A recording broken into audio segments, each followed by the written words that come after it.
講到最近韓國的電子入境卡，甲咱的台灣寫做是 China Taiwan， 這外交部是要求，若是韓國佇咧過地進程攏無回應，對4月初一開始，咱也會甲因的入境資料、出世地點、甲居住地，攏對原本的韓國改做南韓。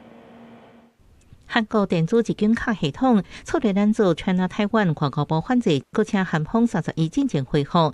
如果韓方屆期仍未提出正面的回應，政府將自今年的4月1號起，在我國的台灣電子入國登記表中，將韓國的英文標示調整為 Korea South。外交部強調，若韓方無正面回應，4月起將台灣電子入國登記表的出生地甲居住地為韓國改做南韓。而據了解，韓方駐台機構已經向咱表達，會提出應接受的方案，毋過共款的情形也發生佇南北。2024年起，南北政府發予台灣人的居留證，將國籍改做中國。外交部對此表達嚴厲譴責。如果丹麥政府沒有積極的回應我方的更正訴求，持續的屈從中國的壓力，我國將進一步採取相關的反制措施。台灣媒體北聯日報報道，台北市後面唯意將台灣人國籍註記中國國家。面對台灣人抗議，台北法政單位表示，相關註記毋是錯誤，是因為台北無承認台灣是獨立國家，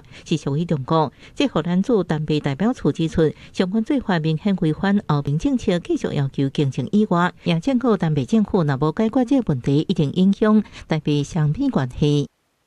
我見過大部分的丹麥友人，其實他們對這個做法，他們都